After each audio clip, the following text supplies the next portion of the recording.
जय हिंद साथियों स्वागत करता हूं आप सभी का अपने यूट्यूब चैनल पर। साथियों, आज इस वीडियो में हम आपके लिए इलाहाबाद हाई कोर्ट के लिए जीके जीएस की एक महत्वपूर्ण वीडियो लेकर आए हैं। आज के सभी क्वेश्चन महत्वपूर्ण और सिलेक्टेड होने वाले हैं, तो इस वीडियो को पूरा ध्यान से जरूर देखिएगा। तो बिना टाइम गवाई करते हैं वीडियो को स्टार्ट। आपका पहला क्वेश्चन है, सरयू नदी किस नदी की सहायक नदी है? बताइए, आपसे क्वेश्चन पूछा गया है कि आपकी सरयू नदी किस नदी की सहायक नदी है। चारों विकल्प आपके सामने शो हो रहे हैं। प्रत्येक क्वेश्चन के लिए आपको 4 विकल्प दिए जाएंगे, इनमें से आपको एक विकल्प को चुनना है, कौन सा विकल्प आपका सही है। तो क्वेश्चन आपसे पूछा गया है, सरयू नदी किस नदी की सहायक नदी है? तो सरयू नदी आपकी किस नदी की सहायक नदी है?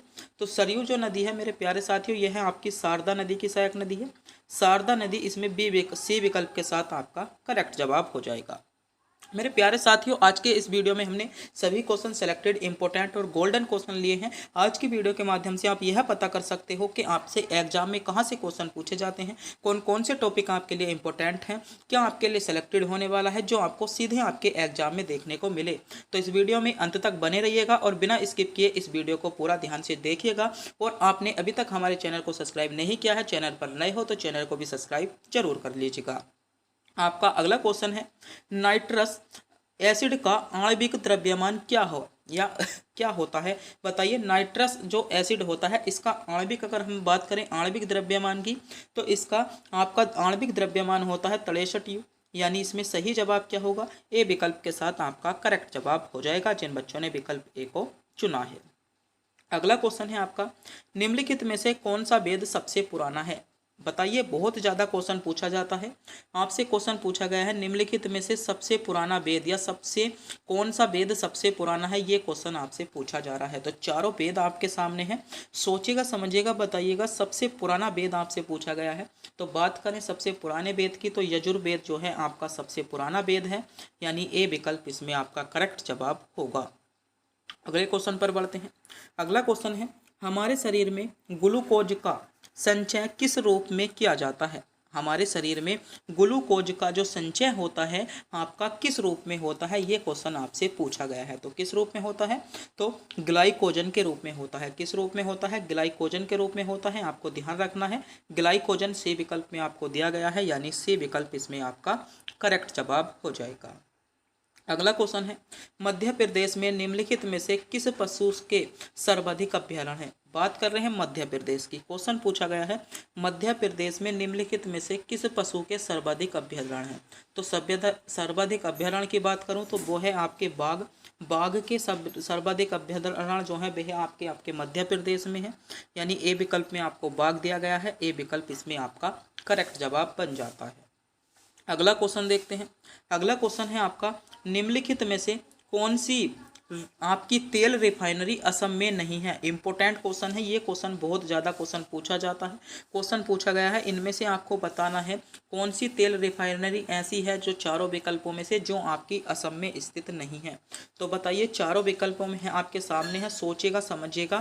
क्वेश्चन का जवाब कमेंट बॉक्स में बताइएगा। आपको बताना है तेल रिफाइनरी, कौन सी तेल रिफाइनरी आपकी जो है असम में नहीं है। तो बरनौली, आपकी बरौनी जो है वह आपकी तेल रिफाइनरी ऐसी है जो आपकी असम में नहीं है, यानी बी विकल्प में आपको बरौनी दिया गया है। इसका आपका बी विकल्प करेक्ट जवाब होगा।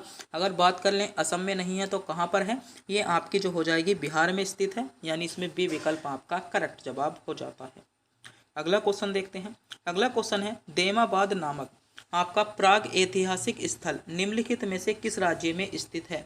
तो अगर आपने सिंधु घाटी सभ्यता पढ़ी होगी तो उसमें आपको देमाबाद का जिक्र आता है। जो सिंधु घाटी सभ्यता है उसके सबसे जो दक्षिण वाला भाग है वो उसको हम देमाबाद के नाम से जानते हैं। तो क्वेश्चन आपसे पूछा गया है, देमाबाद नामक प्राग ऐतिहासिक स्थल आपका किस राज्य में स्थित है? तो देमाबाद कहाँ पर स्थित है? तो ये आपका सही जवाब होगा महाराष्ट्र में स्थित है, यानी महाराष्ट्र इसमें बी विकल्प के साथ आपका करेक्ट जवाब हो जाएगा। अगला क्वेश्चन देखते हैं। अगला क्वेश्चन है आपका, किस किले को गोल्डन फोर्ट के नाम से जाना जाता है? इंपॉर्टेंट क्वेश्चन है ये। क्वेश्चन पूछे जाने की चांसेस है। इस क्वेश्चन को आप नोट कर लेंगे, 100% आपको शिफ्ट में क्वेश्चन देखने को मिल सकता है कि किस किले को गोल्डन फोर्ट के नाम से जाना जाता है। तो कौन से किले को जाना जाता है? तो जैसलमेर के किले को गोल्डन फोर्ट के नाम से जाना जाता है, यानी जैसलमेर आपको डी विकल्प में दिया गया है। डी विकल्प को चुनने वाले सभी बच्चों का जवाब बिल्कुल करेक्ट जवाब होगा, यानी इसमें डी विकल्प आपका सही जवाब हो जाता है। आगे बढ़ते हैं। अगला क्वेश्चन है, भारत की संविधान सभा द्वारा राष्ट्रीय गान को निम्नलिखित में से किस वर्ष अपनाया गया। क्वेश्चन पूछा जा रहा है राष्ट्रीय गान को आपने किस वर्ष अपनाया था, या भारत की संविधान सभा ने राष्ट्रीय गान को कब अपनाया। तो बात कर रहे हैं राष्ट्रीय गान की, तो राष्ट्रीय गान जो अपनाया गया था मेरे प्यारे साथियों आपका 1950 में अपनाया गया था। आपको पता होना चाहिए 1950 आपका सी विकल्प में दिया गया है, यानी सी विकल्प के साथ इसमें आपका करेक्ट जवाब हो जाएगा। आपका 1950 में राष्ट्रीय गान को अपनाया गया था।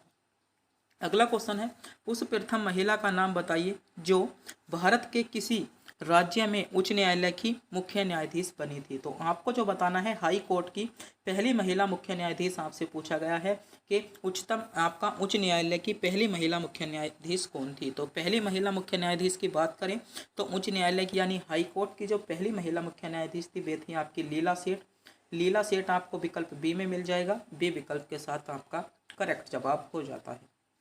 अगला क्वेश्चन है, नेपाली भाषा मुख्य रूप से किस राज्य में बोली जाती है। बताइए, नेपाली भाषा की बात कर रहे हैं तो नेपाल से आपका कौन से राज्य की सीमा मिलती है। तो सिक्किम की मिलती है, और तो आपके अलग हैं। तो सिक्किम में ही आपकी क्या बोली जाती होगी, नेपाली भाषा बोली जाती होगी, यानी इसमें सी विकल्प के साथ आपका करेक्ट जवाब हो जाएगा। जिन बच्चों ने विकल्प सी को चुना है बिल्कुल सही चुना है।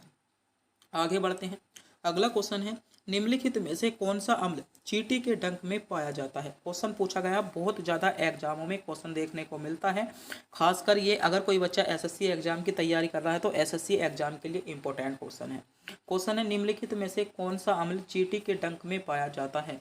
तो कौन सा अम्ल चींटी के डंक में पाया जाता है, तो मेथेनोइक अम्ल जो है वह आपका चींटी के डंक में पाया जाता है, यानी मेथेनोइक अम्ल इसमें ए विकल्प के साथ आपका करेक्ट जवाब बन जाएगा।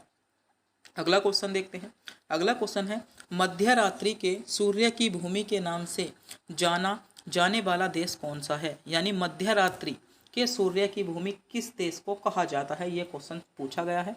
तो कौन सा देश हो जाएगा, आपका नॉर्वे है। नॉर्वे आपको विकल्प बी में दिया गया है, यानी बी विकल्प इसमें आपका करेक्ट जवाब बन जाएगा। आगे बढ़ते हैं। अगला क्वेश्चन है, सीधा क्वेश्चन पूछा गया है, भोपाल की राजधानी है या भोपाल किसकी राजधानी है। ये क्वेश्चन जो है हम आपको टेस्ट के रूप में देते हैं। अगर आप भी इस क्वेश्चन का जवाब जानते हैं तो इस क्वेश्चन का जवाब आप कमेंट बॉक्स में बताएंगे। जल्दी से जल्दी इस क्वेश्चन का जवाब बताइएगा। भोपाल आपकी कौन से राज्य की राजधानी है। पहला विकल्प है हिमाचल प्रदेश की, दूसरा विकल्प है गोवा की, तीसरा विकल्प है गुजरात की, या आपकी मध्य प्रदेश की। तो सोचिएगा, समझिएगा, कमेंट बॉक्स में इस क्वेश्चन का जवाब बताइएगा। अगला क्वेश्चन है, निम्नलिखित शासकों में से कौन तुलुव वंश से संबंधित था। बताइए, आपको शासक दिए गए हैं और उनमें से बताना होगा तुलुव वंश से संबंधित आपका कौन सा शासक था। तो तुलुव वंश से संबंधित कौन सा शासक थे, तो इनमें कृष्ण देव राय जो थे तुलुव वंश से संबंधित थे, यानी इसमें बी विकल्प के साथ आपका करेक्ट जवाब बन जाता है। अगला क्वेश्चन देखते हैं। अगला क्वेश्चन है, भारत में अंग्रेजी शिक्षा किसने आरंभ की। बहुत ज़्यादा इंपॉर्टेंट क्वेश्चन है। ये क्वेश्चन अक्सर आपको एग्जाम में देखने को मिलता है। क्वेश्चन आपसे पूछा गया है, भारत में अंग्रेजी शिक्षा किसने आरंभ की। तो बात कर रहे हैं अंग्रेजी शिक्षा की, तो अंग्रेजी शिक्षा जो आरंभ की थी लॉर्ड मैकाले ने शुरू की थी, यानी बी विकल्प में आपको मैकाले दिया गया है। विकल्प बी इसमें आपका बिल्कुल सही जवाब बन जाता है। अगला क्वेश्चन है, भारतीय संविधान के किस अनुच्छेद में राष्ट्रपति के चुनाव के बारे में उल्लेख है। तो बताइए, भारतीय संविधान का कौन सा आर्टिकल ऐसा है या अनुच्छेद है जिसमें राष्ट्रपति के चुनाव के बारे में उल्लेख है। तो राष्ट्रपति के चुनाव के बारे में जो उल्लेख है आपका अनुच्छेद 54 में है। अनुच्छेद 54 की बात करें तो विकल्प बी में आपको दिया गया है। अनुच्छेद 54 बी विकल्प के साथ आपका करेक्ट जवाब हो जाएगा। अगला क्वेश्चन है, सेलेक्टेड क्वेश्चन है। क्वेश्चन है, भारत में पूर्व की तरफ देखो नीति। भारत में पूर्व की तरफ देखो नीति निम्नलिखित में से किस प्रधानमंत्री द्वारा शुरू की गई है। तो ये नीति जो थी वह आपकी पीवी नरसिम्हा राव द्वारा शुरू की गई थी। आपको पता होना चाहिए पीवी नरसिम्हा राव, इसमें सी विकल्प के साथ आपका करेक्ट जवाब है, यानी सी विकल्प में आपको दिया गया है। आगे बढ़ते हैं। अगला क्वेश्चन है, सूर्यधार झील निम्नलिखित में से किस राज्य में स्थित है। क्वेश्चन आपसे पूछा गया है सूर्यधार झील। तो सूर्यधार झील की बात करें तो सूर्यधार झील आपकी कहाँ पर स्थित है। तो आपको बताना होगा कि सूर्यधार झील जो है वह आपकी कौन से आपकी कहाँ पर स्थित है? तो सूर्यधाल झील की अगर हम बात करें तो ये आपको बताना है, जल्दी से जल्दी बताइएगा क्योंकि क्वेश्चन इंपॉर्टेंट क्वेश्चन है, सेलेक्टेड क्वेश्चन है। आपसे इस क्वेश्चन की पूछे जाने की एग्जाम में संभावना है। कौन सी? तो बात करें सूर्यधार झील की तो ये आपकी उत्तराखंड में स्थित है, यानी इसमें सही जवाब क्या होगा? डी विकल्प में आपको उत्तराखंड दिया गया है। अगला क्वेश्चन है, लोहे पर जंग लगना एक उदाहरण है। तो लोहे पर जो जंग लगना है वह एक किस चीज का उदाहरण है? तो क्षरण का उदाहरण है, यानी ए विकल्प में आपको दिया गया है। ए विकल्प इसमें आपका करेक्ट जवाब होगा। जिन बच्चों ने विकल्प ए को चुना है बिल्कुल सही चुना है। अगला क्वेश्चन देखते हैं। अगला क्वेश्चन है, निम्नलिखित में से कौन सा एक ऑपरेटिंग सिस्टम नहीं है? आपसे कंप्यूटर से भी क्वेश्चन पूछा जाएगा कि ऑपरेटिंग सिस्टम नहीं है। तो बात करें इनमें से ऑपरेटिंग सिस्टम, तो माइक्रोसॉफ्ट ऑफिस जो होता है आपका ऑपरेटिंग इसमें सिस्टम नहीं है, यानी सी विकल्प की ओर जा रहे सभी बच्चों का जवाब बिल्कुल करेक्ट जवाब हो जाएगा। अगला क्वेश्चन है आपका, जनगणना 2011 के अनुसार भारत की साक्षरता दर क्या थी? तो भारत की साक्षरता दर क्या थी? इसमें आपका सही जवाब होगा 0.04, यानी ए विकल्प इसमें आपका बिल्कुल करेक्ट जवाब बन जाता है। अगला क्वेश्चन देखते हैं। अगला क्वेश्चन आपसे पूछा गया है, भारतीय रिजर्व बैंक की स्थापना किस वर्ष की गई थी? बताइए, भारतीय रिजर्व जो बैंक है इसकी स्थापना आपकी किस वर्ष की गई? तो बात करें भारतीय रिजर्व बैंक की तो भारतीय रिजर्व बैंक की स्थापना आपकी 1935 में हुई थी, यानी 1935 डी विकल्प में आपको दिया गया है। डी विकल्प आपका करेक्ट जवाब होगा। अगला क्वेश्चन है, निम्नलिखित में से कौन सा नृत्य गोवा का लोक नृत्य है? तो गोवा का इनमें से लोक नृत्य कौन सा है? तो फुगड़ी आपका गोवा का लोक नृत्य है। बी विकल्प आपका करेक्ट जवाब होगा। अगला क्वेश्चन है, पानी के एक अणु में हाइड्रोजन और ऑक्सीजन के द्रव्यमानों का अनुपात कितना होता है? ये क्वेश्चन कई बार एग्जामिनर इस क्वेश्चन को पूछ लेता है। क्वेश्चन है, पानी के एक अणु में हाइड्रोजन और ऑक्सीजन के द्रव्यमानों का अनुपात तो कितना होता है? आपको पता होना चाहिए। 1:8 होता है, यानी विकल्प बी में आपको दिया गया है। बी विकल्प आपका करेक्ट जवाब बनेगा। अगला क्वेश्चन है, निम्नलिखित में से कौन सा युग्म आपका गलत है? तो इसमें युग्म क्या है? माल्टोज आपका गेहूं में होता है, स्टार्च अंडे की जर्दी में नहीं होता, यानी इसमें गलत जो है विकल्प बी आपका गलत है। बी विकल्प इसमें आपका करेक्ट जवाब होगा, जिन बच्चों ने विकल्प बी को चुना था। तो मेरे प्यारे साथियों, ये 25 क्वेश्चन महत्वपूर्ण क्वेश्चन थे जो आपके हाई कोर्ट एग्जाम के लिए इंपॉर्टेंट क्वेश्चन होने वाले थे। तो मेरे प्यारे साथियों, अगर आपको भी वीडियो अच्छी लगी हो, वीडियो को लाइक और चैनल पर नए हो तो चैनल को सब्सक्राइब जरूर कर दें, क्योंकि अगर आप हमारे चैनल को सब्सक्राइब करेंगे इससे हम मोटिवेट होते हैं कि हमारी इस वीडियो से इतने सब्सक्राइब मिले। तो आप चैनल को सब्सक्राइब करने में ना ही आपका कोई पैसा जाता है, ना ही हमको कोई पैसा मिलता है। तो प्लीज़ चैनल को सब्सक्राइब जरूर कर दें, जिससे कि हमारी आने वाली वीडियो का नोटिफिकेशन आपको सबसे पहले मिले। तो बिना टाइम गवाए आपको अगली वीडियो में आना होगा। तो तब तक के लिए मिलते हैं अगली वीडियो में।